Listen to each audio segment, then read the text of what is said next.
Welcome to the Wootz podcast. On this episode, I'm joined by someone who came onto the scene within the last year, I would say, and they've certainly ruffled more than a few feathers within the community, but I think they've done so in a very refreshing way. So I'm joined by my brother, Sukhraj Singh, better known as Sikh Talk. How you doing, brother? Good to be here. How are you, brother? I feel really good. Really good to be here, man. I've been listening to your podcast for quite a long time now. I've been waiting for it to come back, and it's just from being a listener to being a guest, that transition means a lot to me, man. I'm glad to have you, man. So tell us a little bit about what Sikh Talk is, and quite intriguingly, what inspired you to start this up? Well, Sikh Talk was originally really started as like a political and social commentary on some of the affairs, like maybe on the economy, migration, the impact on wealth inequality, all these kind of different struggles that people are having. And more it's becoming a representative platform for a lot of different struggles, what people are, what their uphill battles are against in everyday society, whether it's religious, whether it's cultural, whether it's economic. That's kind of the framework of the platform, is to represent the minority voice, the subaltern voice as that. So that's where it really started off, and that's where it's actually continued off. It's got loads of different branches to it. It's got loads of different dimensions to it. Like I said, whether it's things about your rights, your resources, your opportunities, your wealth and power dynamics in society, it's more of a discussion on that. And one of the reasons why it was called Sikh Talk was because I felt like there wasn't that Sangat wasn't being represented in those so-called issues that I just mentioned. Okay, in those arenas. Yeah, in those arenas. Right. And what I wanted to do was kind of, you've got major platforms, mainstream platforms of Sikhi, like maybe Basics of Sikhi, or you got Sikh Channel, or you got a Akal Channel, and I didn't really feel they were touching on these topics that were actually concerning us. So, for instance, like we live here in the UK, a lot of us are on the harsh end of austerity, right? A lot of us are suffering from the housing crisis. A lot of us are stuck in the renting sector. A lot of us are having to choose between private and public education, and so on and so forth. I just didn't think there was a sufficient connection between Dharmic values or Sikh values or into the main Sikhi 2016 or 2017. So I wanted to kind of establish a sufficient link between those two, and that's what I've been touching on lately. And so you did start this in 2016. Yeah, that's what right? It came up to 2016. 2016 was when this journey began, and you chose Instagram, I would say, as your primary platform, or it's definitely grown into the most primary platform where you're able to share that message. Was that calculated, or did it just sort of work out that way? No, it wasn't calculated as such. It became popular because I think it's reflective of how our social campaigns are reflected today. This whole soundbite culture, the whole sloganeering and things, and the reactionary and sentiment of people's activism, really. You want to be reduced down to a minute, or you want to be reduced down to 15 seconds as it was before, or a slogan or a post or a blog post. Before, if you look at some of the things I was doing when I had a bit more free time, I was producing in-depth videos, a bit of a more analysis, a bit more of a greater depth discussion points. But I didn't really feel I could offer that the more busy I got, really, with my mainstream job. So I'm a teacher full time. And then when it came back into the academic year, I got a bit pushed for time. And that kind of made me appreciate that sometimes these campaigns, we might diss them, we might, dismiss them and say, look, then they're just slogans or they're just minutes. But the truth is, our timetables are all quite jam-packed. Whether we've got a full-time job, whether we've got a family to cater for, whether we've got other responsibilities in society, we can't afford to offer or take out time, 10 minutes or half an hour to watch an in-depth analysis on something. So I don't blame people for that, but I do feel like I've had to reduce my expressions or reduce my activism down to what the people want, what the people can accept, or what makes it accessible for them. And if it's accessible for them, that's why it's catering for that way. So naturally, as I've been becoming more busy as well, that's also reflected on the viewership of how accessible they are. And so, the people that need to hear it are the ones that are full-times, the ones that have got a full-time job, or maybe have two jobs, or the ones have kids to look after in the evenings and can't afford to spare any much longer time. So I have to strike a balance between what I'm trying to produce, what I'm trying to publish, and appreciate the needs of the viewership. So I feel it's a bit of both. Yeah. It's a bit of both. It's naturally gone that way organically as well, but also at the same time, It's just reflective of the viewership.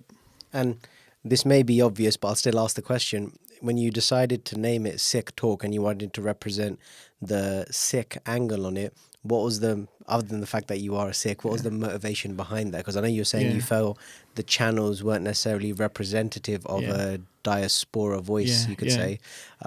But was there anything else that sort of spurred you to...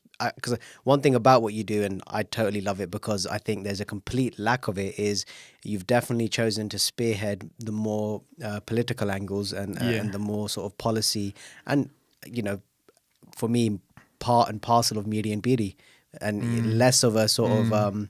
you've taken less of a Gurbani-based approach. And chosen to tackle more the sort of, like, I guess, grassroots activism and looking at on a day-to-day, but from a Sikh perspective. How did that sort of come together? Okay, so there are 2 points here. Okay, so the first is why I called it Sikh Talk.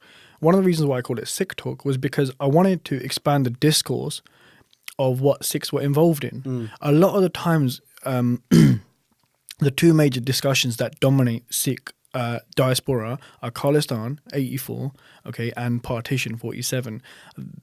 Our attachment to politics as a Qawm or a Sangat is strictly focused on them, and it's not actually a lack of. They are equal measures. There are a lot of people that also support my voice and support my opinions, as you've seen. It's just not the dominant one. Right. That's what it is. So in numbers, I think we've got equal numbers supporting my voice and other alternative voices, but it's the one that prevails against the mainstream narrative. It's the one that prevails against the dominant narrative that we're up against. So in terms of dynamics about which narrative prevails, I think mine is the weaker one, no doubt, but because of, you know, other external factors like propaganda and nationalism and so on and so forth. The second thing you were saying, I go less on a Gurbani basis and stuff like that.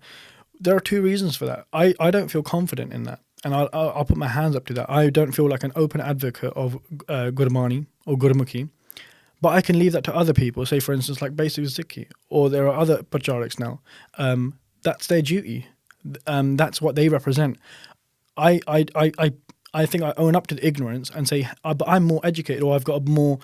maybe a bit more of a qualified opinion on today's economy, on today's political policies. So I'll divert and I'll intend and direct my efforts in those spheres because that's where I'm confident and that's where I can project truth ultimately. I think that's a perfect way to look at it, bro. I actually commend you for, in this day and age where it is difficult, I feel, for many because of all eyes on me kind of society, we feel this desire to have to be great at everything.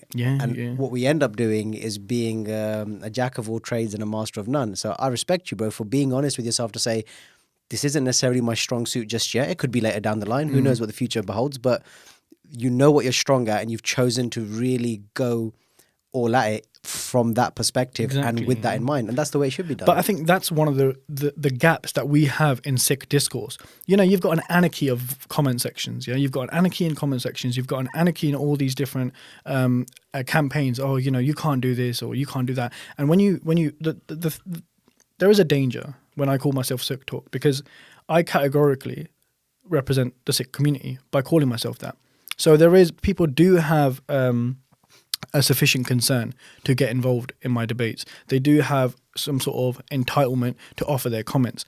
But one thing we got to appreciate when we do these kind of activisms and we do have this discourse, like I don't really get involved in the dharmic debates or the Khalsa or the Jatha debates. I don't get involved in that because I'm not qualified in that. And respect to you, bro. Like, honestly, what you're saying here is it takes a lot of courage to do so. What you've got to do is we've got to detach ourselves and recognize that, you know what, this debate or this discourse is not on my level.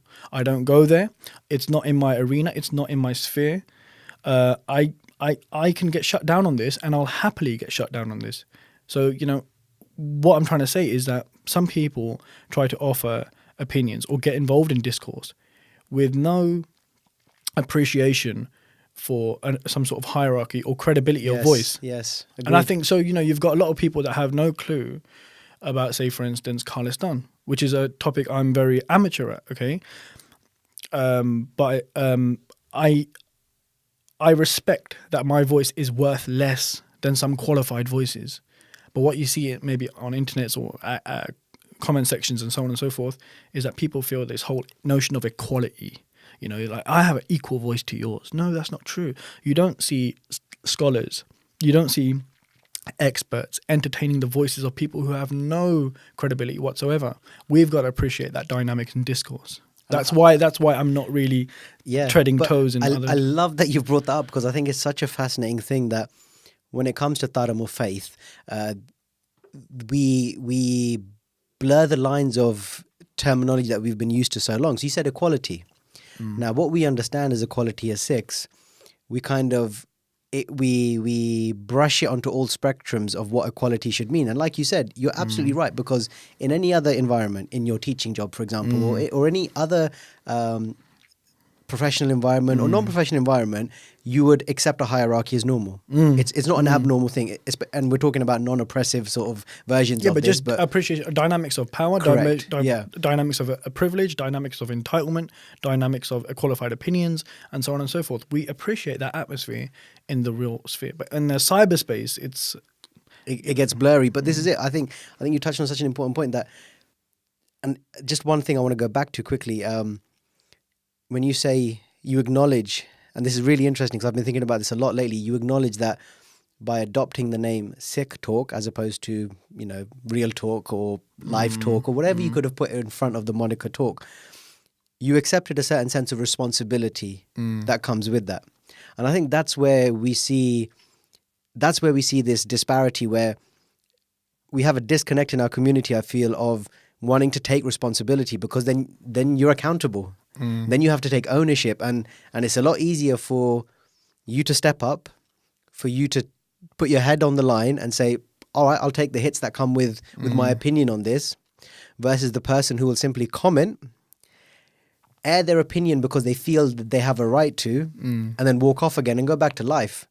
And I think that disconnect is dangerous, because you have to be able to take responsibility for what it is you want to talk about. It's not something, I personally believe, it's not something you should just be able to chime in when you feel like it, when it suits you, or when it suits your condition of having a voice on something, and then you walk away from it. If you're in it, then you're in it. Yeah, that's what it means to be really Sikh, really. It's exactly. At what detriment are you doing these things? Yeah. What detriment? If you can step up and say something and it comes of no detriment to yourself, then there's no element of sacrifice there, whether it's economic, whether it's, you know, it doesn't have to be your life. Sacrifice doesn't have to be life, but it could be economic.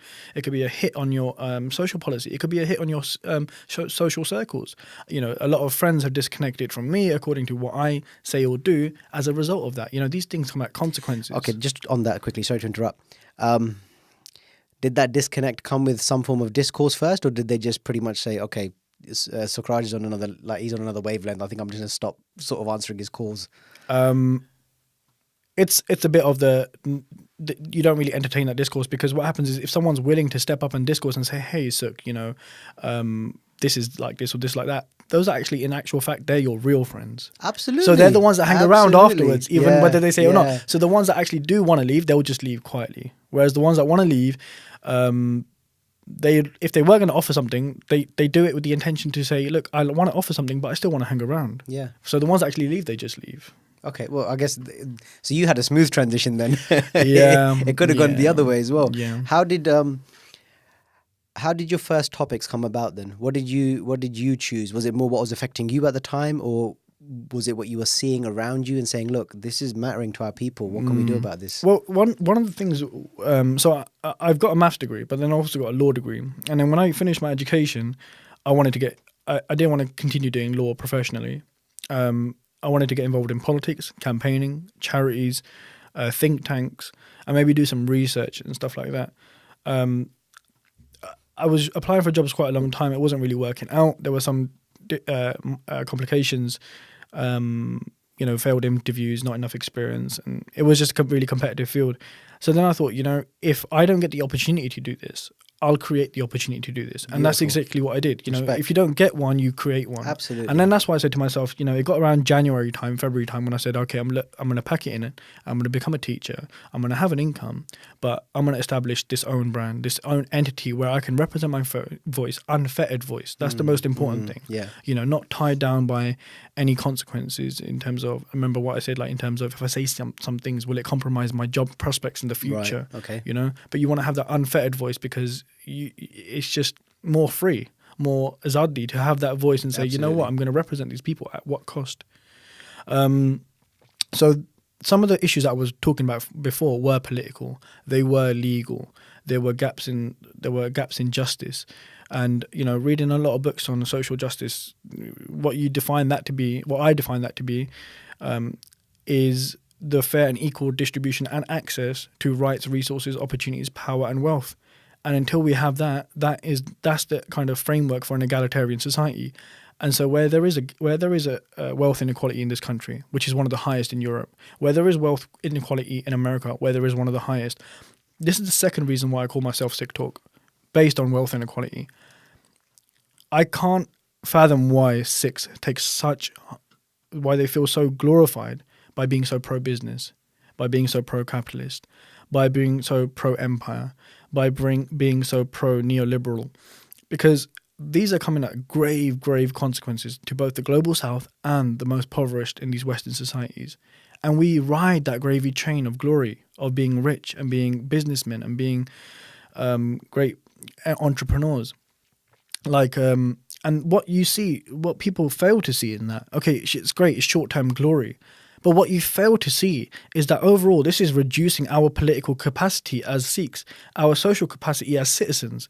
Because you've got people like Sadiq Khan, Mayor of London, will say, hey, you know, for the Sikhs, I'll do X, Y, and Z. You know, we'll have Vaisakhi in Trafalgar Square, we'll have a memorial statue. And you think, is that what I've been reduced down to? Yeah. Excuse me, but I can't afford a mortgage. I can't get a house in London, and you want to tell me that you can get a memorial statue in London and tick my box? You want to.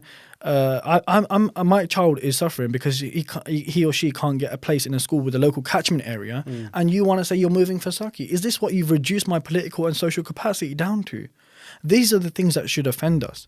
And you know, we're complicit in the housing crisis. We've got things in our community and cause, and just Sikhs in general in our community that celebrate the fact that, you know, some Sikhs have 60, 70 houses, mortgages. That should be illegal. If you're owning 60, 70 houses, you're complicit. You're responsible for inflating the rent prices, which means that other Sangat can't get houses. What people don't seem to appreciate, that if you want to glorify yourselves as a businessman, know the consequences. People don't bring that out in you, and they don't want to. Second thing as well, I don't know why I've just picked up on Sadiq Khan on this, but when they did the Vaisakhi this year, the first thing he said was, you know, the Sikhs, you know, they contribute so much to the economy. What's that supposed to mean? Does that mean that what you've done is that you've privatized the nation state? All of a sudden, I have an entitlement to be here as a citizen because I pay my way. Excuse me, but I'm just following my nation's wealth. It was stolen, it was brought here, I'm following it here. I have an entitlement to stay there on that basis. But we don't bring up that argument. We want to bring up the one where we're subservient to the economy and that we have a validation of being here. People don't think critically in this way. What does it mean to you? What does it mean that this narrative, and what does it view us as? And that's exactly what I'm trying to do. I'm trying to break that mold and say, look at the bigger picture, people. You know, we are pawns and we're being played and we're being dismissed. But like history, like, you know, in World War II and World War I, we'll sign up, we'll pledge allegiance to the empire, to the businesses, to the corporations, and say what great citizens we were. And so these are some things that really deeply trouble me because I know the consequences of them. Listen, you've gone in, bro. We've gone deep into the matrix. We've taken that pill. Let's not stop here, man. So let's start breaking this down. Now, you touched on something incredibly important there. And that is the diaspora's desire, should we say, for validation or acceptance. And I think the challenge with this argument comes from me and you can have this conversation, and because we know each other outside of this podcast, we're familiar with colonization, we're familiar with oppression, we're familiar with this conversation. So as a result, you can say something quite straight to me and it won't take me aback. I'll understand it and appreciate it. But for most people to say, man, you're just a slave of the system, or you don't understand that by creating these actions, you are simply appeasing your ex-colonial masters. They can't comprehend that because, let's face it, brother, how many people, until you started doing this, and probably whilst you do this now, even understand or even acknowledge that we were once colonized, or what that even means or looks like? And I think from there, we have this challenge of, when you say the Sikh contribution in terms of to wealth by having like numerous houses, or the business contribution, or we pay our taxes, or what is that breakdown? Do you believe it to be because of the fact that we have forgotten our history and what was done to us, and so we've just come here, and it's like, because the common kickback is, well, why don't you go home, or why don't you go back if you have such a problem living here? It's so easy to make that statement that I refuse to even respond to it now, because it's like, it's so easy to say that without truly thinking about the entire journey it took to even get us here. And you're saying it's that easy to just pick up a flight and go back? You know, academically as well, the term diaspora is not used loosely. Right. Diaspora means that there is no return, or there is no return to a homeland to go to. It was used in the original context of when the Templars evicted the Jewish communities, okay? Right. And it was like they had no homeland to go back to. Diaspora in a post-colonial setting as well, academically speaking, is that you can't take us back to where we supposedly belong. You've decimated our economies back there. You've left them in such a state that we won't go to the original state that they were left in. Until we get reparations, then maybe we'll stop calling ourselves diaspora. And it's really important that we call ourselves diaspora for that reason, that it's a decimation of our homeland and what we can no longer return to or have the right to return to. So send us back. That's one argument. Fine. Those problems will still persist, and it's our duties as agents of representation of justice to say, you know what, I'm going to represent those that have fallen behind, those that are disenfranchised in 100%. society. And that's why I bring up the capitalist argument again. And I don't think it's just a lack of what we don't appreciate that we've been colonized. I think there is a Gurmukhi gap here as well, because I see the capitalist as the modern day sadhu. You know, when you got the sadhu seeking spiritual sovereignty, and he would lock himself away and think of no other things but to seek himself spiritually. Yes. We've got the modern day businessman that wants nothing to recognize the injustice of capitalist policies for his own economic sovereignty, his own consumer power, okay? And their absence in the dissent against injustice and exploitation is complicit in the crimes against humanity, i.e. poverty. And they don't want to recognize the consequences of their actions, of their absence in their dissent. If they want to stay away from that because they're on the verge of economic sovereignty. They want nothing but that. And that's why I say the capitalist is the modern day sadhu. What we got to try and do is bring some analogous arguments from Gurmukhi and bring them on to modern day 2017. We've got to recognize that the Mughal Empire was not a Muslim one, it was a tyrannical one. All of our discourse is framed in such a way that if we adopted that as tyrannical, then we can address all of our current day empires, both the American one, both the British one, both the European one, and other ones as well. We've got to recognize that these are also empires, and our entire doctrine is one of liberation in all dimensions: political, spiritual, economic, you know? And this is what really gets to me, that we don't appreciate the dynamics of power in society. But I think you've touched on a few really important things there. The main one being, well, what we're effectively asking people to do, let's be real about it. We're saying, give up your comforts. If you're really about this life, if you wish to identify as a Sikh and what it means to be a Sikh, then it will require living a life of utmost uncomfortableness. If that's a word, if that's the right way to put it, you know. One thing we got to recognize, sorry to cut you there, but one thing we got to recognize is that we're a very, very privileged society. 100%. We've got entitlements that other people don't. We've got privileges, and what's really funny is that when we claim to be oppressed, we never put it in the British context. Right. It's always in the Hindu or Indian nationalist one. It's really funny that, and because in the second that we're in here, again, like I said, we really pride ourselves on being pro-business and stuff, when the majority of our community are actually poor. Again, it's not a numbers game. it's a narrative game. It's a hegemonic game. Hegemonic meaning, what is the dominant philosophy that prevails? Did you know that, 50% of the Indian Liberation Army against the British was Sikh?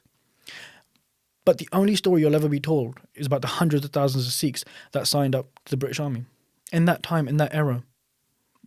And what's really interesting is that hundreds of thousands in a population that were tens of millions in Punjab. So this is a minority opinion. This is a minority voice that's prevailed. It's the dominant one. It's the one that's being projected. I don't know if you've also known this, but I'm also doing Sikh Archive. Yes. Right? Sikh Archive is just a collection of historical images from all walks of Sikh life, whether it's Sikh settlement in Australia, Sikh settlement in East Africa, North America, Europe, and so on and so forth. It's a collection of photos. And the biggest thing that I've realized is that the most quality, the most high quality, the most easily available, the most highest searches on the Google search engine, when you type in Sikh history, are Sikh soldiers in army. And that's pure propaganda. They had the greatest access to equipment to the highest tech of that time. They're the only one of the. You're talking about photography and photography wise, and videography, right? And in the 1930s and 40s, so those people that were filming and taking pictures at that time, we can appreciate because we're content producers. Yes. They went through a lot of effort to make sure those pictures were taken. The ones you have of the working class movements, of the Ghadar Party, of the Sikhs that have gone into poverty. Those pictures rarely exist, and they only exist tattered with really poor quality cameras and with really poor equipment that was taken at the time of handheld personal equipment. But those images of Sikh soldiers are just so easily available now that Google search engine, and when we type in Sikh history, that's propaganda. We've got to tell ourselves that. So that is one of the reasons why it's remained dominant. All the historical archives of, not all, most of them that are so easily accessible are the ones of our Sikh regiments and where we were placed and what we were. But, and rightfully so, those that were going through partition, those that were migrating, those that were working class, didn't have the rights or the opportunities to record their history the way they did. But where that funding went to when we had to record Sikh history. Yeah. So let me ask you the question. Why do you feel our community has such an affection and pride in the idea of the Sikh community's contribution to soldiers in war? I think it was a mass exploitation of what we define ourselves, or not how we define ourselves, how the British defined ourselves. Again, this is propaganda, as that we're a warrior race. We rode that train that we're a warrior race. Same thing with the Gurkhas as well, that the British did. That we are a warrior race and we ought to live up to that. And they determined that for us. And this undermines Miri Piri because it's about self-determination of the Bant as the person, as an individual, as a collective, that we determine ourselves and we represent ourselves in the image of the oppressed, not the oppressor. But there was some really strange phenomena with that we were ethnically marked as greater people, as warriors, and that when we were defined by the West, by a contrasted European society, we were defined both as a non-West but also non-Hindu. Okay, and it was almost as if to say, hey, these Sikhs they're warriors. They represent their people. They're willing to lay down their lives on the line for this cause. So let's pump that propaganda, and they're kind of like a calculated stroking of the ego. Exactly. Let's appeal to this psyche because then we can get the recruitment out of it. We were compelled to be warriors, to be compelled to be British soldiers. It wasn't such a free choice. We were economically destitute in Punjab. Yep. Okay, it was an economical gain. I don't actually use the phrasing Sikh soldiers. I use the phrasing Sikh mercenary. You look up the definition of mercenary as someone who's hired as a third party to fight for your army. And that's who we were. We were a collection of third parties that fought this army. We weren't even free when World War I and World War II were happening. We were colonized ourselves. Whose freedoms were we fighting for when we fought in Europe? And that's what we got to ask ourselves every single time. It's not your freedom. When the Sikhs were voting to leave the EU, the one argument that really struck a chord with me is, you have in EU, you have free movement of people, free movement of capital, free movement of services. tell me to what extent is my free movement in Europe? I got to go Italy. I get stopped 5-6 times at every single train station. I've got to stop my passport. I go to Denmark and I can't go to certain places, or because I fear for my own safety. I go to Eastern Europe and I can't go to some places because I fear my own safety. I go to France and I have nowhere near the same equal citizen rights as some other communities. I go to other places in Europe. Okay, and you think to yourself, where is my free movement in this? Where is my freedom of movement? I cannot appreciate that, and that's one of the same things that happen here in this country as well. Let's frame the discussion now to poverty. You try telling a British citizen who can't afford a trip to, I don't know, Italy or France or Spain for the last 10 years because he's stuck on a mortgage or he's got 2 jobs and he can't afford to even think about a holiday. How are you going to tell this man or woman to vote to stay in the European Union and appreciate their free movement when they don't have the capacity to do so because they can't afford a trip? Yes. You've stripped that away from them. Same thing again. What I can't realize is if you were free when you were fighting as a Sikh mercenary, it was pure that in that respect there was an economic gain. And there's a famous photo. Sorry, there's 2 things. I get really rattled up about this, but there's a famous photo where they're carrying the Guru Granth Sahib through the desert. That was a HD image. That was a pure shot. We know as content producers that was staged, and that was mass published. That's so easily available, you know.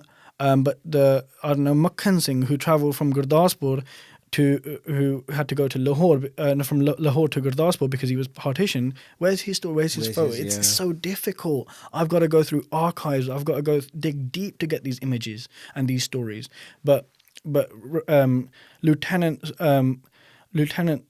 Lakha Singh, whatever, you know, his story is all documented, told, and it's such an injustice because that wasn't representative of what we were about or what we should be about. And then effectively we're fed that accumulation of stories and histories and content and quality that it becomes the normal narrative for anyone in the diaspora because that's all we continue to have access to. So it seeds itself as the primary or dominant narrative of this is something we should be proud of. Look, we fought.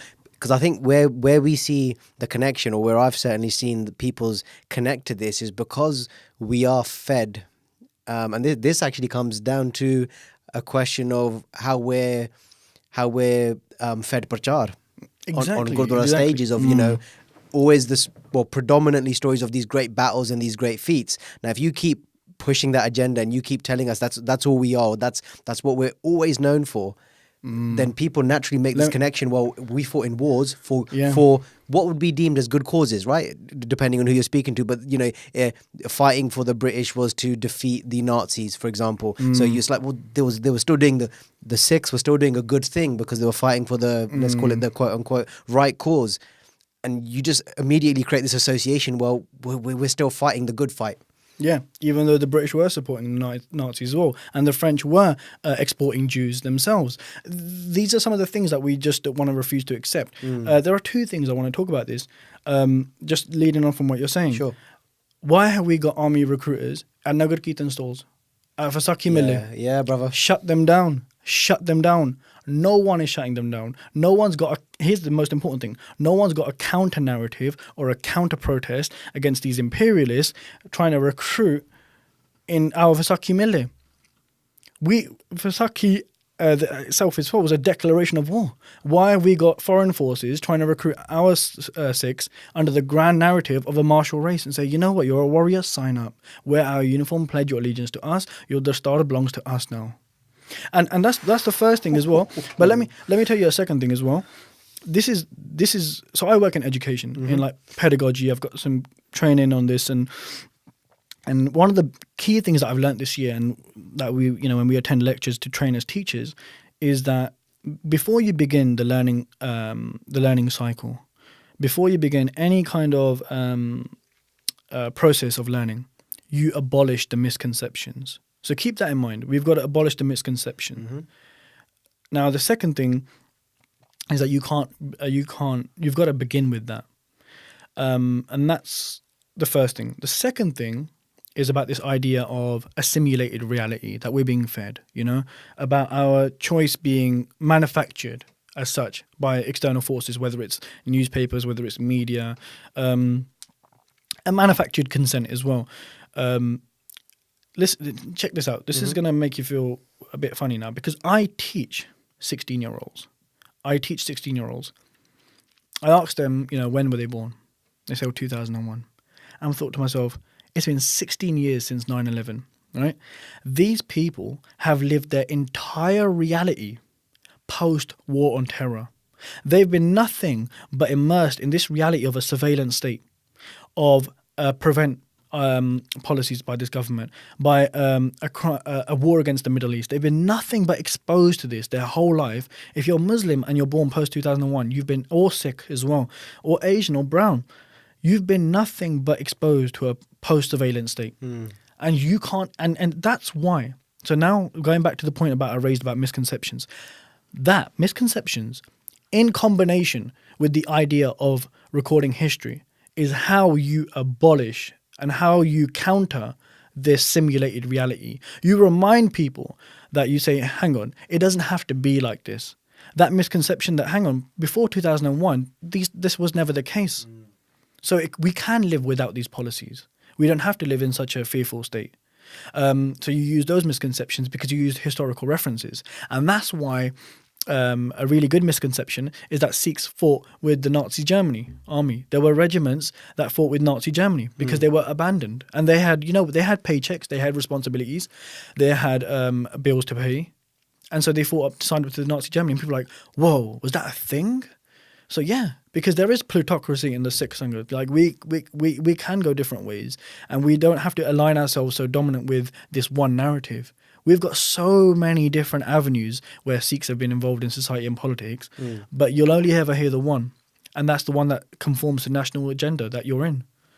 So how do you think this applies to, because clearly for us growing up in the UK, our understanding of this whole journey and this whole conversation definitely influences our ability to be awake to this idea. And also the fact that you touched on something really deep there, that it is crazy that for that generation, they will know nothing better than a surveillance state or this colour is a threat to world safety. That's why it's so important that you use historical references to shatter misconceptions so that we can say, look, A, you don't have to live like this.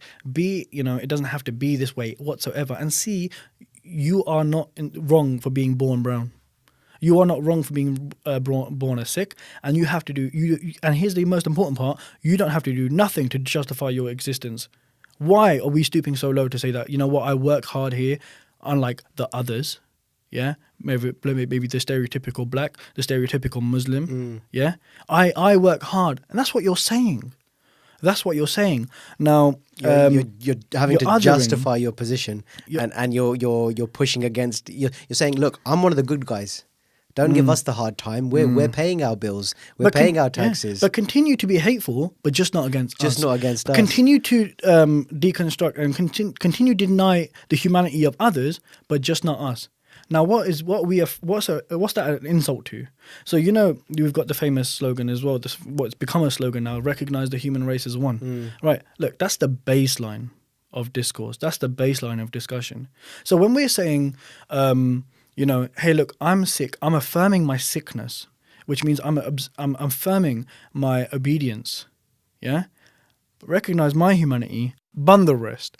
And what's really interesting is because, for me, I was, like I said before, Sikhi is a doctrine of liberation for me. Everything about it is the underlying framework for liberation, and it's a theoretical framework in that. And what's really interesting is there's a Brazilian Marxist called Paulo Freire, right? He wrote a book called The Pedagogy of the Oppressed, and in that book he describes oppression to be like a function of humanity. It's on a scale that you reduce humanity, you're laying the foundations for oppression. And we've got that same concept, but it just came a couple of 100 years afterwards, and it was a Brazilian that said it, and it's become exploded in sociology. We're just not drawing the links between what we have as Sikh as well. And I think that's really important for me. And I look at those things, I look at liberation theories, and I'm just astonished that we're so disconnected to the realness or the authentic dialogue or discourse in liberation. We're really behind on that, and I really want to bring that back. You know, it really upsets me when you've got Black Lives Matter being a movement, being an affirmation of their humanity, which is another path to liberation. You affirm your humanity in terms of the image of the oppressed. You've got a Black Lives Matter movement, and all we can think about is Sikh Lives Matter. Oh, don't get me started, brother. It's just, but what I'm trying to say is, what is this idea of competing against? We should be in solidarity, but what's this idea of competing against struggles? And it's embarrassing. But do you see, how dare we take on someone else's campaign when we see a brother or sister who is in a struggle that we should immediately identify with and become comrades in arms with? Yep. Instead, what we do is we say, well, that's a good idea. Why don't we put our faith in front of it, and jobs are good? Yeah, that's not solidarity. No. That's taking power away from their struggle and movement. Yeah, exactly. You know, you're not joining them by doing such a thing. It's the complete opposite, because what you're saying is, okay, what you're going through is important, but you know what? It also means something to us. So we're going to use the same slogan, the same idea, take it. It's such a naive response, and it embarrassed me. And this, it's in conflict with Sikhi. It's a complete contradiction to the Sikh way of doing something. But you know, this is why. Ultimately, this is why I call myself Sikh Talk, and it's that context. And referring back to the modern day oppression against Islam, like against Muslims, and how we're victims to this, right? We're one of the largest victims to Islamophobia, no doubt. I'll show you. I just want to read out one post that I did recently, because this is quite close to me, and this is actually again reaffirms why I call myself Sikh Talk, why I talk about what I do, why I do what I do when I do what I do, because this just sums it up. So I take the underground every day to London. You get the usual stairs, you get the stop and search, and so on and so forth. This happens regularly, but it's happening under the guise that I'm supposedly the stereotypical image of a terrorist. Okay, post 2001. Remember, we've got 18-year-olds. We've got 21-year-olds, we've got graduates whose large majority of their life has been simulated in a post-2001 era. Yep. It's not their fault what they've been exposed to, but it's their duty to deconstruct what they've been exposed to. There's a difference. And we're all of us, no matter what age, no matter what generation, we've been immersed in an external reality. Yeah. As Sikhs, it's our duty to either escape it, but also deconstruct it and return to the objective truth, the real truth, of what our reality really is. Yep. And so what happened was there was a bomb in a suitcase, okay, in North Greenwich Underground Station, and I did a video on this, and it didn't detonate, but the person was caught. The next day in the paper, it made an in brief section, and I thought to myself, this should be on the front pages. This should be, the talk of the town. This is a central London underground station that had a suitcase with a bomb in it, and it just didn't detonate. There was a faulty trigger. That's all it was. The guy was caught, but this didn't make the stories. It doesn't resonate. I'll say the name Damon Smith. Do you know it? Do you know it? And for the listeners as well, do you know that name, Damon Smith? This happened in November 2016. And so I wrote a post on this, and I just wanted to read that post because I thought it's on this discussion of why I call myself Sikh Talk, why I do what I do. So immediately I just said, usually I don't express demand or others to share my material or publications, but I think this video has an exception for several reasons. Now, I created Sikh Talk as a means to compete against malicious grand narratives that are published by the mainstream media, in this case, the stereotypical image of a terrorist. Because time and time again, I and many others who share my appearance are unfairly stopped and searched, or asked to be taken to one side by authorities or judged by societal stares on daily commutes on the London Underground, until that is, we look a certain way, i.e. cut our sardar or assimilate to our Western fashions, okay? Because and we very often simply comply under the pretense of public security. But each time we lose the battle to ignorance, not just for people like me, but for humanity. Let me explain. Now, as a country, I don't think the UK on the whole is ignorant, neither is it uneducated, and there is a difference.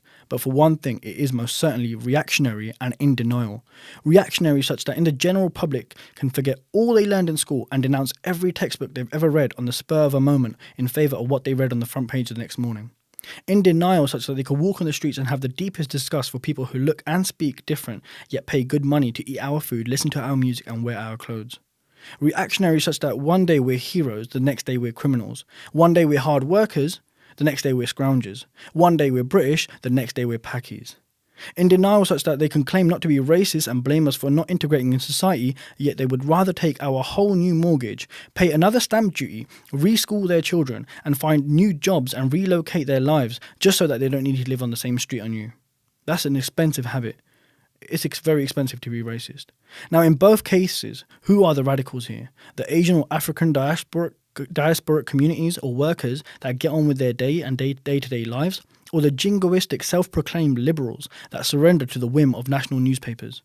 Migrants and minorities are the social and political conscience of the host country. The way the government and national papers treat us is a true reflection and indication of the maxim that if it's not us, it's you. So that's why I wanted to share that video for two reasons. As agents of representation, that we are competing against the rhetoric of mainstream media and exposing the bigotry each time.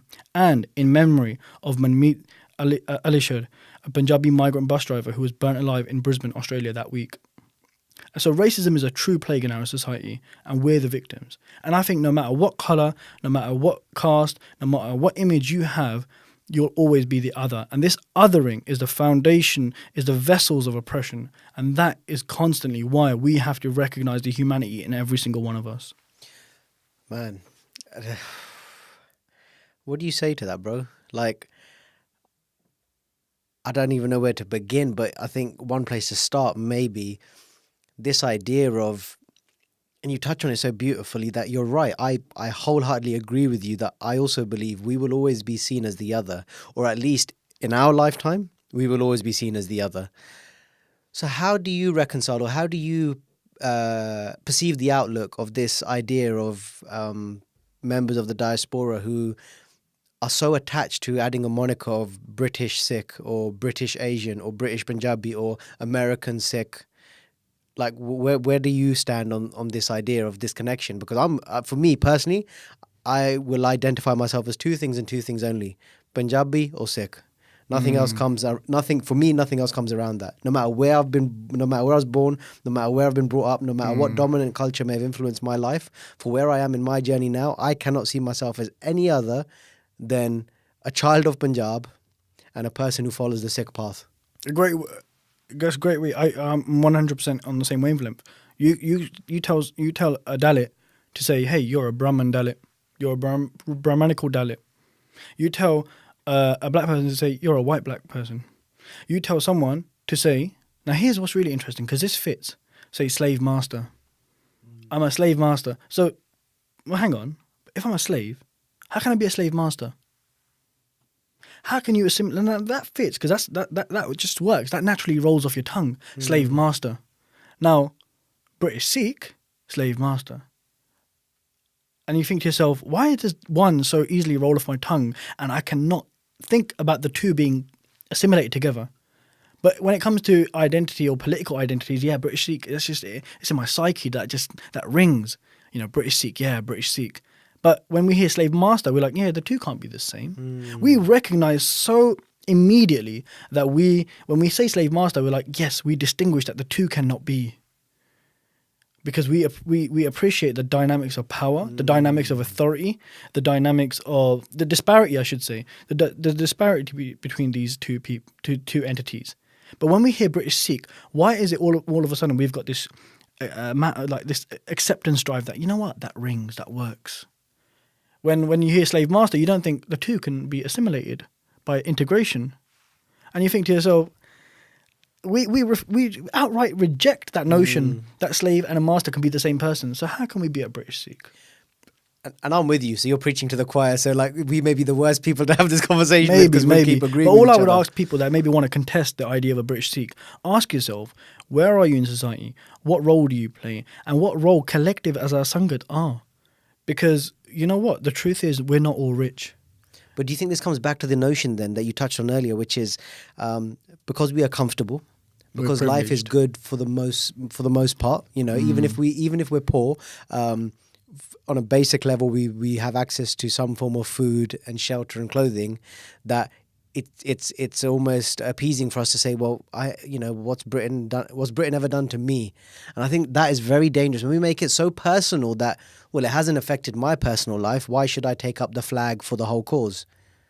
Well, what else does it mean to be a Sikh then? Well, they tested chemical weapons on us in Rawalpindi during World War II, and during the same. This is another a tool of misconception that I use to shock the conscience of the Sikh Sangat. Say, look, if you're going to believe this way, fine. But let me just add a little bit of truth here.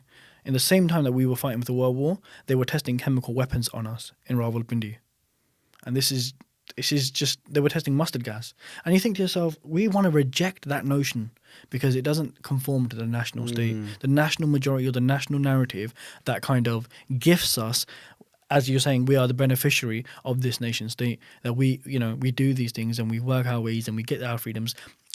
In the essence of all of these things, that these privileges that we have, the consumer power and sovereignty that we have, in the essence, we're not actually providing for ourselves. We're not self-sustainable, which is, again, an Azadi principle, being self-sustainable, being self-efficient, being able to live in a such a collective or self-sustainable way.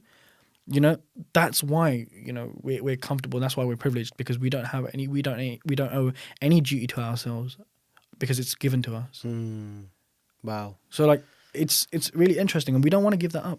Yeah, I agree with you. And it's becoming more and more individualistic, and I think that's why. I know this discussion is going to go on a whole new different tangent, but that is why. I mean, modern day society, langar is the biggest threat you could throw at this capital society. Langar is exactly what it was. And this, I know we're going to go off on a tangent, but I wanted to talk about this because langar isn't free, right? This whole notion that yes, langar I'm is with free. you, brother. Let's do this. But that's exactly why. If langar was established as an institution now in this country, it would be shut down. Police would be monitoring it.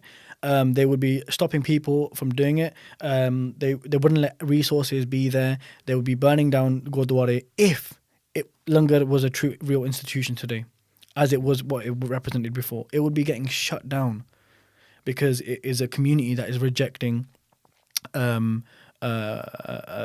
suppliers. There was a recent study that came out recently, actually, that supermarkets had increased their prices on bread and butter and these things. So I made a post about it. I was like, do you see that 4 major suppliers, as the Tesco, Sainsbury's, Morrison's, okay, and others, but they're less so, and Waitrose, those major suppliers control 70 million people's food distribution and food access and food resources. And I said this a few months ago before that study came out. I said, if these companies decided, right, to bump up the prices, we are compelled as consumers to pay those rates.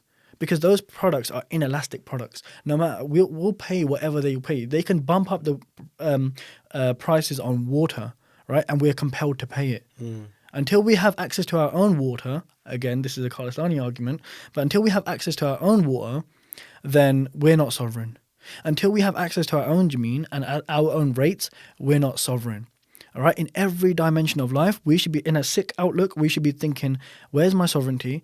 Is this a path to liberation? And am I being oppressed? And who is the oppressor? Once you recognize those things, then we can get the ball rolling. But we're so in denial about some of our external reality. We're so immersed in the reality that we were raised in. Just like those kids that were raised in a post-2001 surveillance state, yeah? Such a strong surveillance state and infringement on our infringement on our freedom of speech and privacy.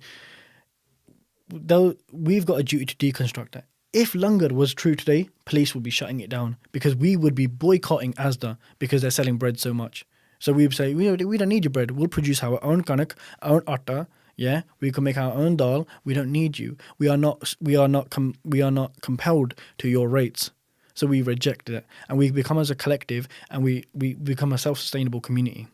And how do you think the police would, I'm just being hypothetical here, but how do you think the police would have the ability to come in and shut down that idea or shut down that process? Well, they enforce legislation, don't they? They're enforcers of legislation. So this comes down to a legal argument as well. They are subservient to the will of the legislator. and if they write the laws that saying, hey, langar halls are illegal now because they're providing food and it's not doing any good for these supermarkets that are running our industry or deciding our food distribution, we're not happy. Can you imagine that if langar became they classed a langar as a monopoly on yeah, food? Yeah. No, but it's true. But this is the thing. Like, Well, these are how these things come in, right? Legislation and laws. Critically deconstruct what power means in society in every aspect of where you're living. If you're going to the supermarket and you're forced to pay for money for a food, okay, at rates that you don't necessarily agree with, ask yourself, how compelled are you at your rates? Everyone has a front garden. Everyone has a back garden. Why are we paving them? If you can put fertile soil, right? Why are we why are we not growing sabjiyan, and fruit in our garden? Why are we not doing it? Okay, fair enough. You can talk about climate and other things like that have an impact, but this comes down to the argument of hegemony. Hegemony decides how we live. It manufactures our reality. It's that idea that there's a dominant culture that shapes ourselves to become consumers as opposed to humans. You know, you've got human rights that are being attacked, but consumer rights that are being pumped.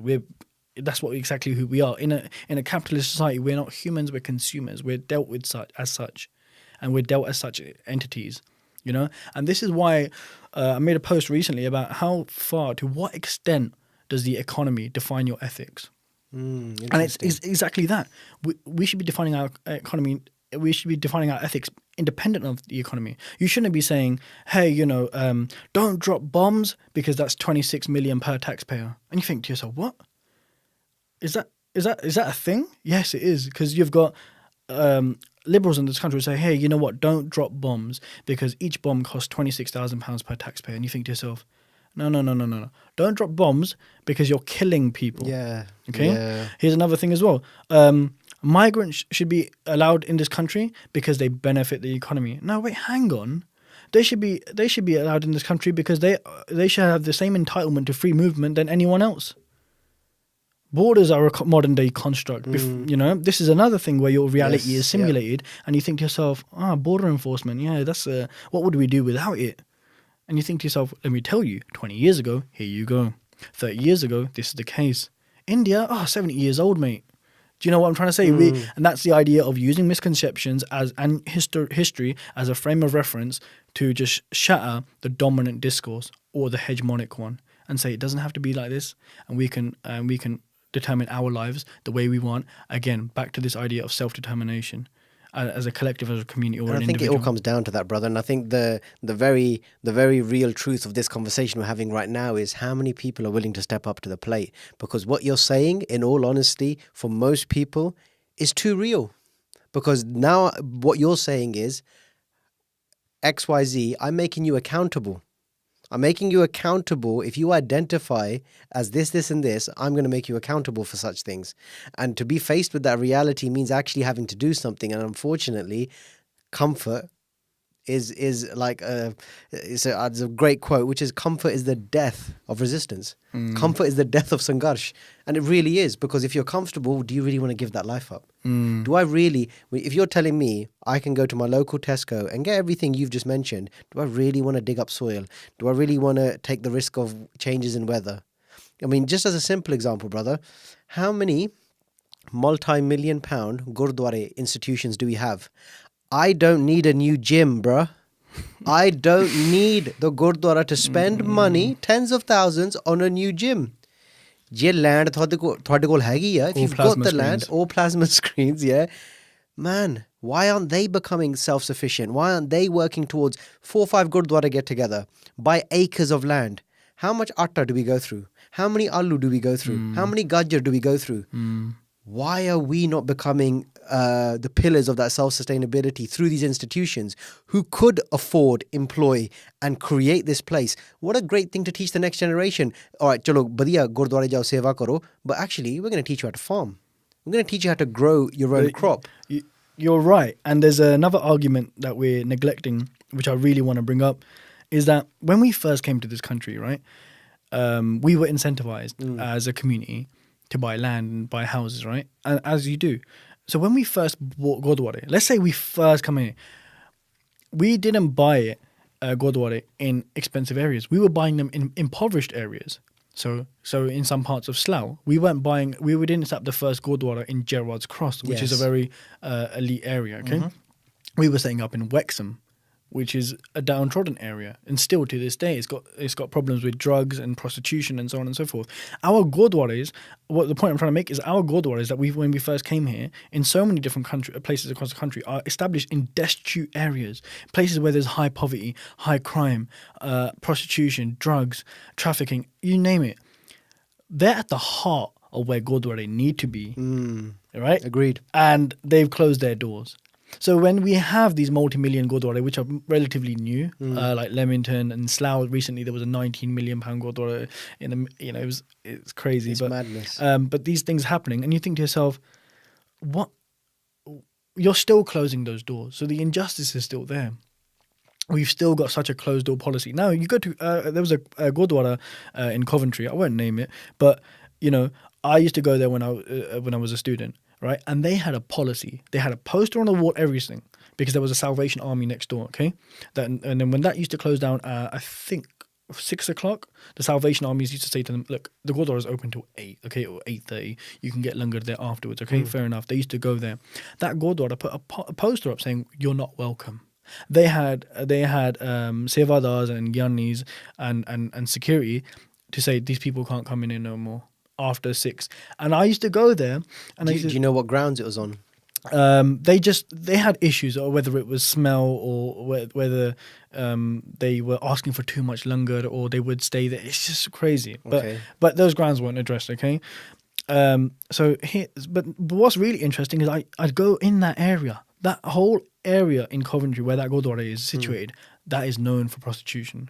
That is known for drugs. That is known for crime. I used to walk there, and I used to walk past this, and I used to look at my surroundings. I'm like, you guys need to be in here, because I go to this grand structure with air conditioning and heating and bathroom facilities, and then Benz that used to rock up, and Beamers, and there was a Bugatti there once, and I thought to myself, look at all this wealth that's being concentrated in this one place, that are coming from Sundays with all these coaches and cars and just so much wealth, and it's just a rejection of what their outer external reality is of that gurdwara in maybe a 10-meter radius, like literally a 10-meter radius. Maybe, okay, let's be a bit more generous.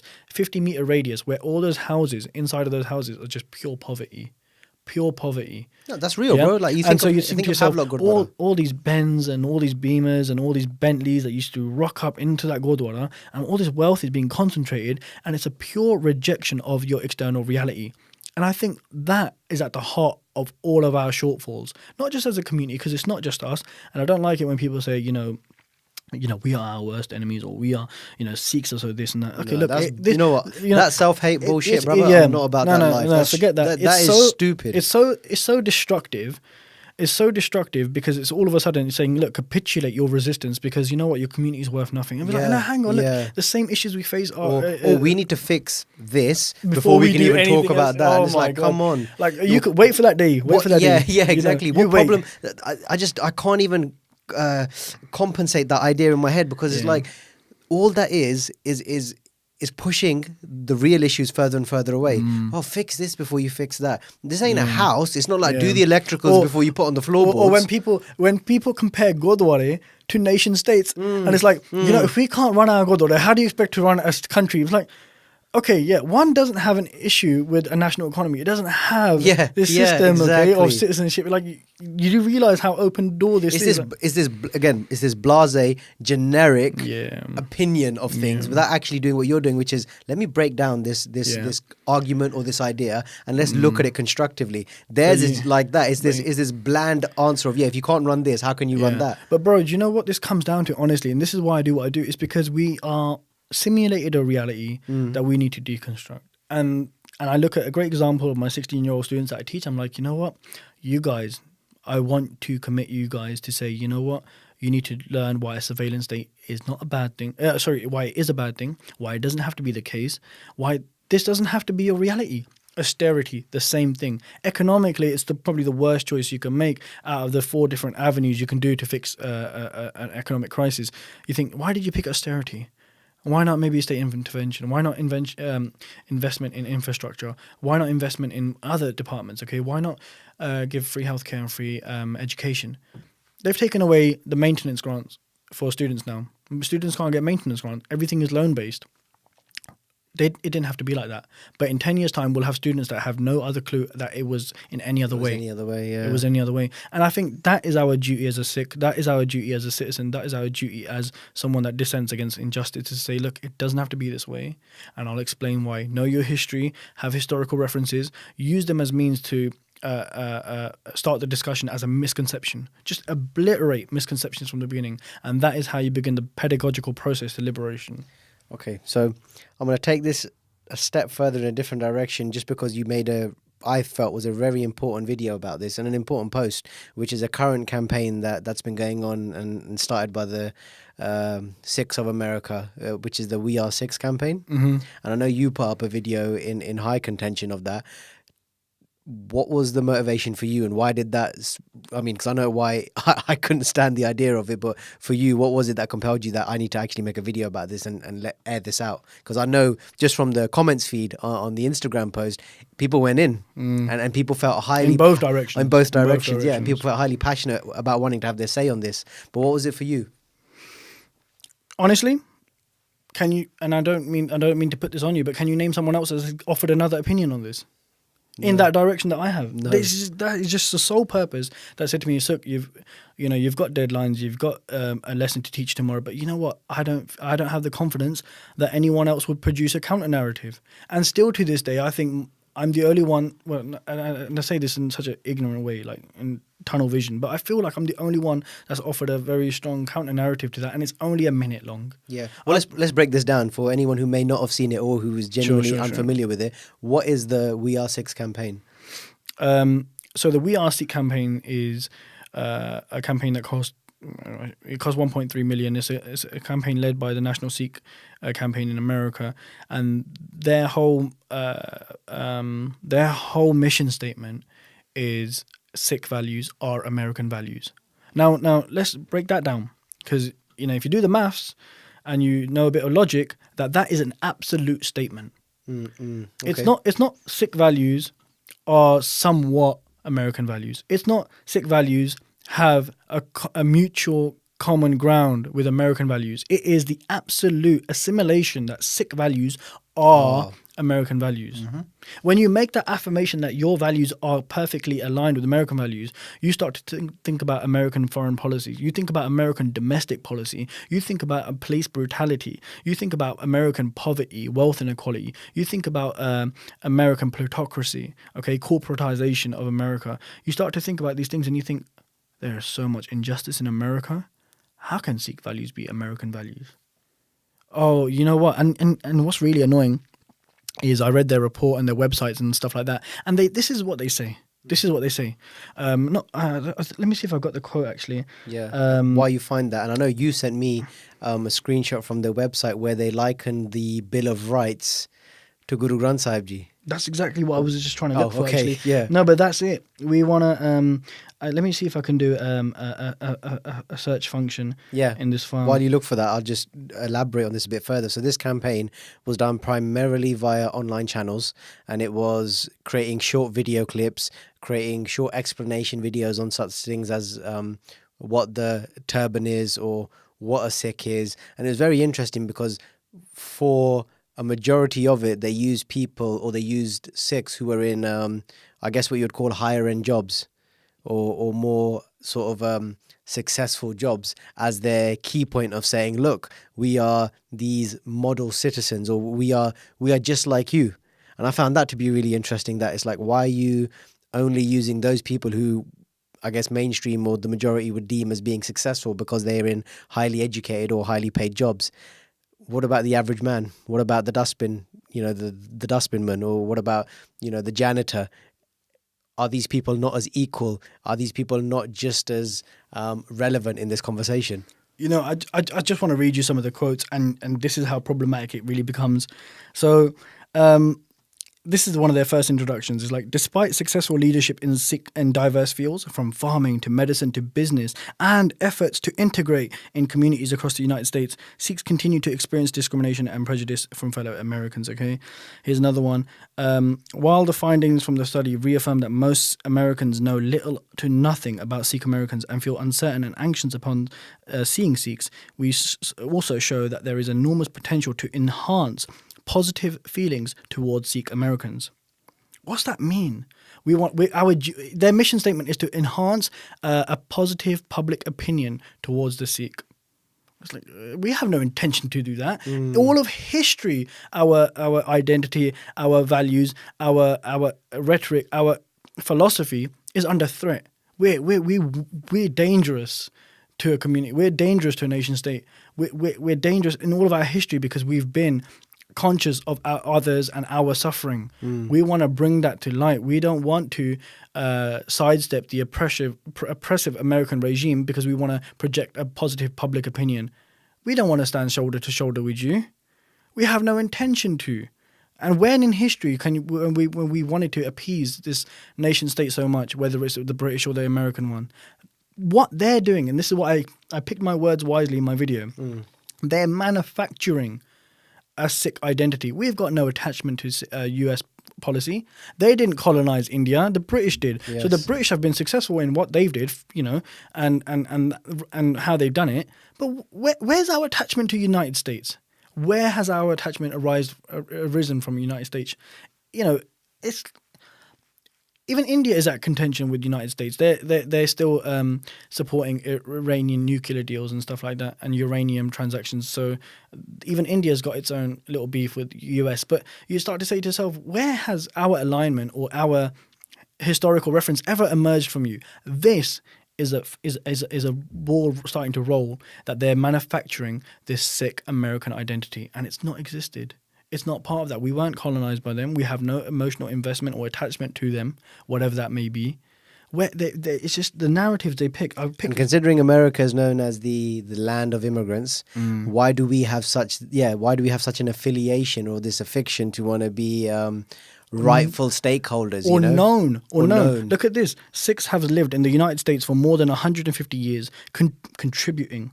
Listen to this. It's always that word. Contributing to the growth and success of the nation, from helping building the transcontinental railroad. Where have we heard railroads before? When did we contribute to them? This was not. It just troubles me because this is again a colonial rhetoric. They've served in major wars to cultivating fertile farmland in California, and yet their people and their culture remain largely unknown. I have no intention to be known if it's on this basis. If you don't know me, if the public don't know me, if you're ignorant of what the Sikh is, fine, be that. But I don't have any intention to make myself known to oppress a white supremacist.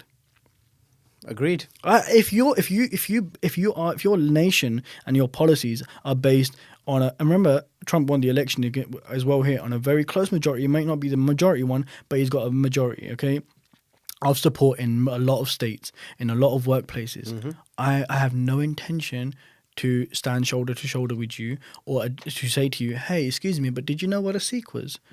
Did you know what a Sikh is? Maybe if you knew or had any idea, you'd know I'm a friendly face. No, when has a Sikh ever been? When is that going to stop? That person who wants to walk into a gurdwara and shoot it up. Like this connection, this false sense of security of creating this model citizen or this model minority, that is the biggest challenge for me because you nailed it, bro. Who does this appeal to? What rhetoric does this fit that it makes sense for us to want to get behind this as a slogan or as an identity? So the entire campaign is basically like a research study. They've conducted a lot of data and they've done a few polls and they've got a lot of research. And they're basically the bases are, even fewer say that Sikh Americans are generally patriotic. And this is the case even amongst Americans. How can we align ourselves with the patriotism of this American militarism? They are the most militaristic global regime, the largest Western power, and they lead the largest assault on the global South and the Middle East. And yet we want to say exclusively and absolutely Sikh values are American values. I have a problem with that statement. Because now the arguments in that comment section and the response that you're seeing is, Yeah. you know what, it's well, actually, what about the Bill of Rights, the Constitution? It represents freedom and stuff like this. It was written by slave masters. It is not in the image of the oppressed. It has no alignment with liberation. Okay, your dollar bills, they've got slave masters on them. Yeah, your whole currency, your whole capitalist framework is built on slavery and colonialism. Capitalism, one of the biggest critiques of capitalism is that the only reason it's existed for so long or whatever, despite the number of crashes, is because it was built on free labor. It was built on slavery. It was built on the rape of indigenous lands and people. It was built on colonization. And it's a huge framework of exploitation. And we want to celebrate that. So it troubles me. And it should shock our conscience that someone is saying Sikh values are American values. But no, we want to align ourselves because it means we don't get attacked. We don't get hate attacked. I'm sorry, but if with Sikh values, if we are at the receiving end of hate crime, then we challenge that hate crime. Agreed. Absolutely, brother. We take that hate crime on and we say to ourselves, you know what? They took Shaheed because they're against white supremacy. Whether you want to recognize it or not, we've got Sikhs situated in America where we've got large fascist forces patrolling those areas, and there's this large amount of nationalism and patriotism that's governing a lot of communities and bodies and workplaces. And if we're a victim to that, to the extent where we're being killed, then this is not something to feel disheartened by. This is not something to say, oh no, please don't kill us. This is like saying, you know what, kill us. We'll take it on and we'll challenge you.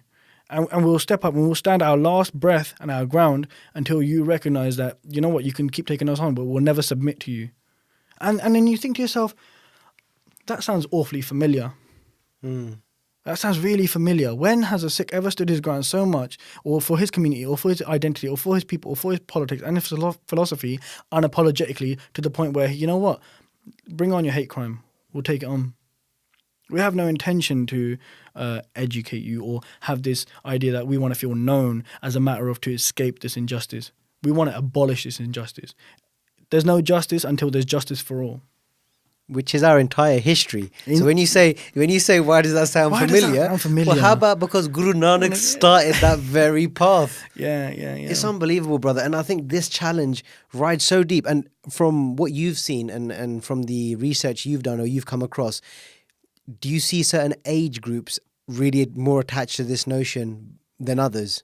Like for example, is it the older generation who are even, because clearly these campaigns are done by an older generation. It's not a bunch of, teenagers or early 20s who have put this together. These are people tied to sort of older ways of thinking. But have you come across anything where you see differences in the mindset based on age? I don't know. Baji will really know this quote as well.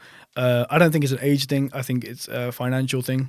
Interesting. Okay. And I always bring up Lester Freeman from The Wire, is that if you follow the money, you follow the intention, you follow the gains, you know where things are, you just follow the money. We've got young Sikhs today in politics and campaigning today, and honestly, it might sound like a bad thing, but just follow their wealth. Follow where their interests lie financially, and you'll start to see whose intentions are really behind this. And it's the Sikh bourgeois. You got to watch them, man. You got to watch them. They'll claim to represent you when actually they have financial interests at heart. And I made a recent status about this as well, because there was a Supreme Court judge, I can't remember his name, in America. He said, wealth inequality and democracy, it's one or the other. You can't have both.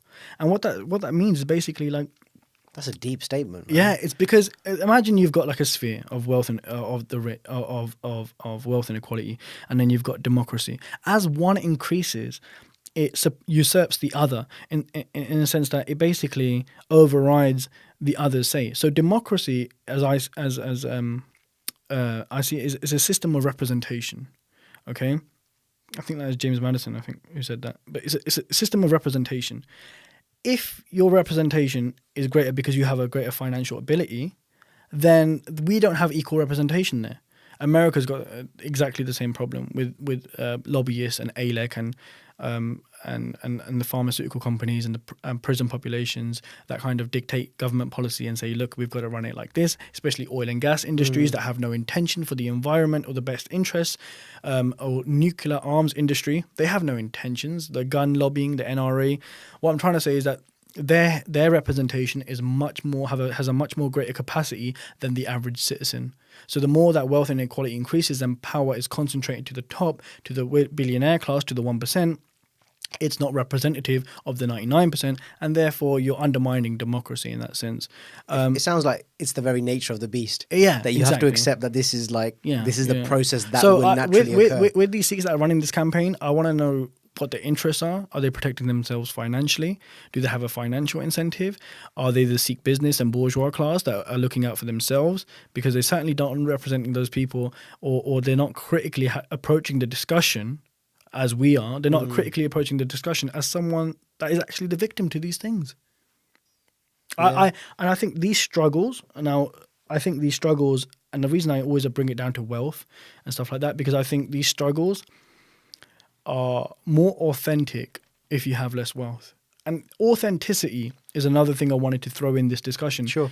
Like, how authentic is your struggle? How authentic is your oppression? How authentic is the things that you're up against in society? And how authentic is your Sikhi? How authentic is the words you preach? Or the attachment that you have to your own identity?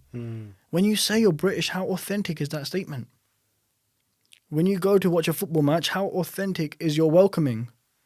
How authentic do you feel in the midst of a pub drinking alcohol? Or how authentic do you feel being you?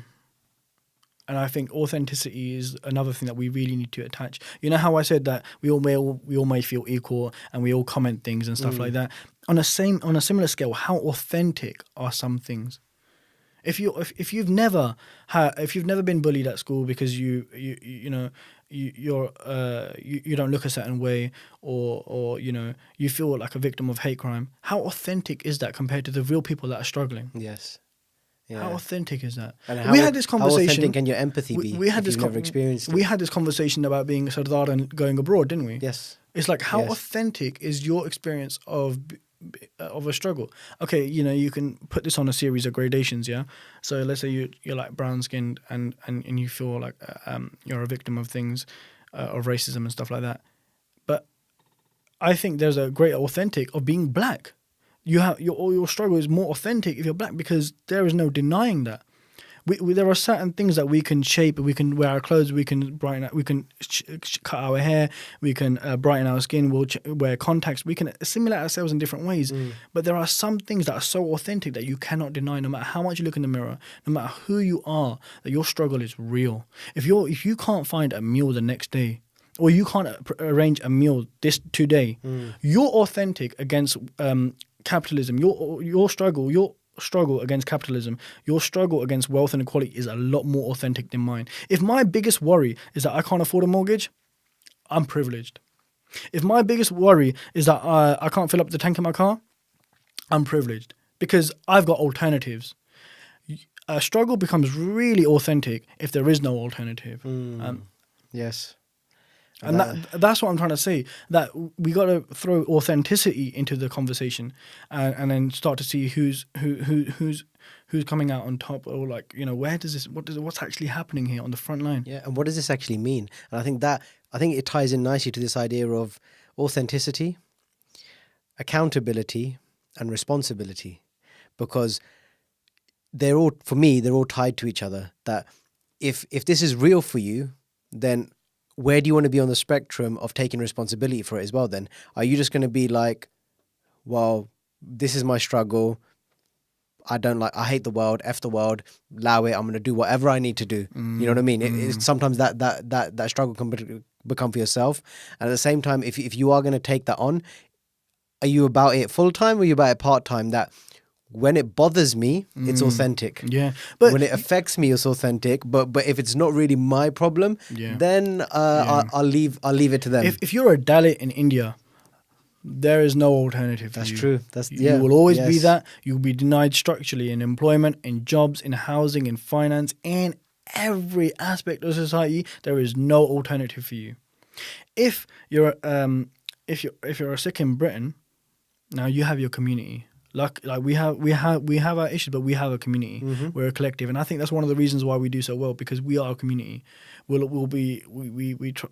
collectives, we do loans, we do committees where we raise money together and we help each other's businesses. Yep. We fund our own economy. We have Sikh money in Sikh economy, and stuff like that. And we have Jameen, and there's a lot of things, and we have levels of autonomy in certain areas. Yeah, and we're privileged in that sense. And like I said, when it comes, let's choose some social antagonism like being poor, or wealth inequality and stuff like that.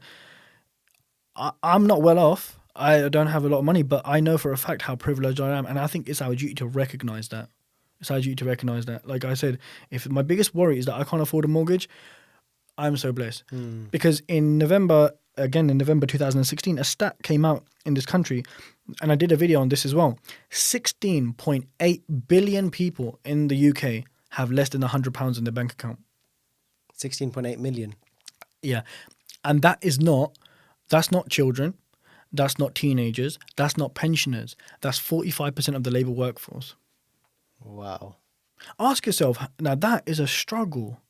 If you're one broken washing machine away, or one broken down car, or one child's uniform from school to missing out a mortgage payment and losing your house, can you appreciate that struggle now? And can you see how that's a lot more authentic than mine?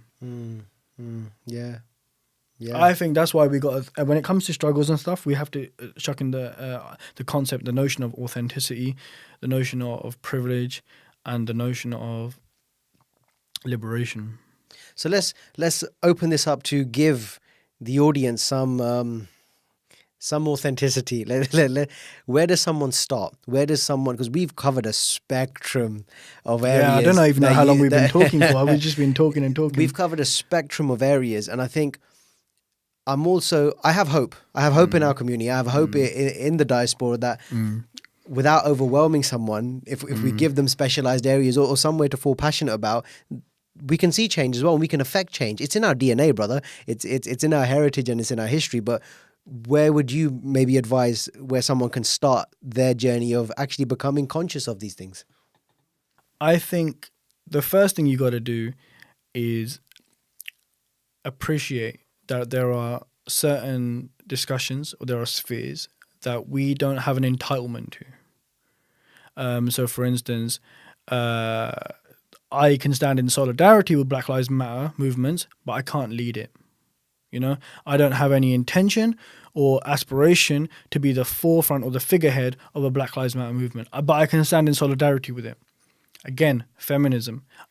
I won't call myself a feminist because I feel that this is a shady argument, but I can stand in complete solidarity with it. But I have no intention to be at the forefront. And this is something that we've got to recognize. And again, in framework and liberation movements, like, you don't want to be an authority of something if you've been the oppressor in the past. Like, if I'm a male image and a feminist movement is towards liberation, I don't want to be the authority that leads their liberation. I don't want that. It's about empowerment. It's about the decimation of power. I don't have that. I don't want to be the poster boy of a feminist movement, but I will stand in every aspect for their right to do so, and I will support them in complete solidarity, because we do live in a patriarchal society. We do live in a male-dominated society, and and that just covers 50% of the people that we're listening to, maybe the viewers. If we've got females listening now, step up that feminism game. If we've got Sikh viewers now, step up what struggles you've got, whether it's attached to your wealth, whether it's attached to any other social antagonism, whether you're a transgender or LGBTQ Sikh, stand up, represent. Because remember, these struggles are a system of representation, and if you're not doing your calling, then the dominant narrative proceeds. And it's our duty to decimate that dominant narrative with misconceptions, with historical references, say that this doesn't have to be this way. Say and challenge those. If you're in a workplace and your boss is making you stay an extra 2 hours, say to him, this is illegal. I don't have to do this. Then you go into the discussion of worker rights, okay? And then you start to see that every single struggle that we are having, the right to dissent against it or the right to represent is being decimated. we're being destroyed. And then you start to reach this point of realization and recognition that, you know what, all these movements make sense, and that they're being forced to affirm their humanity. And just every aspect you are. If you're a teenager, right, your voting rights are being destroyed. You're not allowed to vote until you're 18. You want to be pushing for the voting right to be 16 because, you know, if you have the entitlement to work at 16, you have the entitlement to vote. You know, there are some things. So if you're a teenager listening, if you're 16, 17, get on that voting ballot and say, look, if I'm working, I have an entitlement to have my say on the economy, have my say on the national economy. If I'm 65, I have a right to talk about other things as well, maybe the pension age, or like talk about anything that concerns you and other people. When it concerns you, it's an authentic struggle because you're attached to that so much. If it's another struggle, stand in solidarity with it and support it. And that is why we've got to be pro Black Lives Matter and not Sikh Lives Matter. We've got to be pro feminist, but not necessarily say that we are feminists. Like it's a notion. Don't hijack other people's movements. I don't understand. I never understood why men call themselves feminists. This is their affirmation of their liberation, and we should support that. We stand in solidarity with it. It's like saying, you know, if you get Black Lives Matter, it's not the solution is not to say, yeah, I'm black. Because we get that now. We get this kind of vibe and activists that people say, you know, I'm them. I'm them. They'll wear the bug and be like, no. You don't have to wear a bug, right? Or the sword to stand in solidarity. Just support me. Recognize my humanity. Right? Don't rock the bug this day or that day and say, you know what? It's the alliance of ideas, brother. You know what I mean? If I stand with your cause, it's because I understand it and I appreciate it, and I say, you know what? More day, you know, like I'm with you. But you can't be sick for a day. Yeah, you can't just be sick for a day. Like, you know, live my life and live my struggle and know that I go through the underground every day fearing that I'm going to be pushed on these tracks. No amount of turpentine days is going to suddenly create this idea of what it means or what it feels like to go through. I know what it feels like to be you, man. Like, you know, no, you never will. And I'll never know what it feels like to be a black man. I'll never know what it feels like to be a woman. I don't have any problems with my reproductive organs. I don't have any, I'm not paying a tampon tax. I haven't got any uphill battle of being a woman. I've got other uphill battles. And what you've got to understand is if we're all climbing this hill of liberation and we're all climbing this hill towards justice, we want to be lifting each other up and not stepping in each other's shoes and saying, you know what, I'm in your position. I'll do your track. I'll run this one. Or I'll do this for a day. And I think something you touch on, I think something that for me is one of many reasons why I respect your approach to this entire thing is, for me, your approach is research over rant. And there's a huge difference, brother. And I'm sure you can appreciate that. Anyone can rant. Anyone can get vexed. Anyone can just speak their mind. And there is some benefit to that as well, because it may be the starting movement for you to actually become more active in certain fields. But when that's your only medium of trying to have your voice heard, when you do have, if you're watching this, you've got access to the world. And you've got access to a wealth of information, which means you can approach any argument you should choose to with research. Put in the time, put in the effort, find out all sides to the argument. So when you collate the idea in your head, you've tried to see it from both perspectives so you can bring your view of it to the table without it just being one-sided, without it lacking any sort of wider perspective of the issue at hand. You know, I've been accused of having a rant though. Like, no, it's true. I do rant, but with a substantial rant, you could say, a substantial rant with like a backed rant. But you know, I'll tell you what caused a stir recently was that I block comments. I delete people, I block people, I delete comments. And I'll tell you why. A lot of people say, oh, you know what? How can you be Sikh Talk, yeah, and then suppress free speech? No, hang on. Let me tell you. The person was allowed to speak. You just done something about it. I just didn't guarantee. You have freedom of speech, but what happens to you after? I can't guarantee you. That was an Idi Amin a quote as well. Idi Amin quote. No, but the point I'm trying to make, yeah, is when people come onto my page, it's mostly like white supremacists or people that deny that Black Lives Matter movement is some sort of conspiracy and all that jazz. I'm like, look, when you get contesting comments, it tends to be from that. Yeah, it tends to be of that nature. And I'll tell you what's the common theme to all these comments that I block and people that I block. If you don't recognize the humanity of the person that I'm trying to represent or their cause or their liberation, then you're not welcome. recognizing the humanity is the baseline of discourse. If you're going to tell me that Black Lives Matter is a hoax and it doesn't matter and it's not a reality, that it's just all a fabricated reality, no, you're not welcome. Because you know what you start to do? And then if you start to say, hey, you know, Muslims are this and that, what you start to do is you start to inflict emotional labor on my viewership. So for instance, I've got people that will DM me and they say they've got the shakes because they're ranting away, they're replying and they're putting emotional effort and labor trying to justify their humanity. They're saying, oh no, but you know, we're all like, why you think we're like this? Why are you generalizing this and that? And they're like, no, you are this. You do conform to your stereotypes. I'm like, you know what? You're not welcome because you're inflicting emotional labor on this person having to justify their humanity. No. Humanity was the baseline of discourse. You don't meet that standard. You don't offer anything to the discussion. Do you see what I'm trying to say? There is a baseline to that. So look, recognize humanity. Yeah, we do that. And that is what your entitlement to this discourse. Yeah, and you know what I find very funny is, firstly, I'm Team Block. It's not a problem, bruv. I'll tell you straight. When it comes down to the fact that your conversation in the wider scale of things is probably 0.0001 in terms of having even a representative voice in this conversation.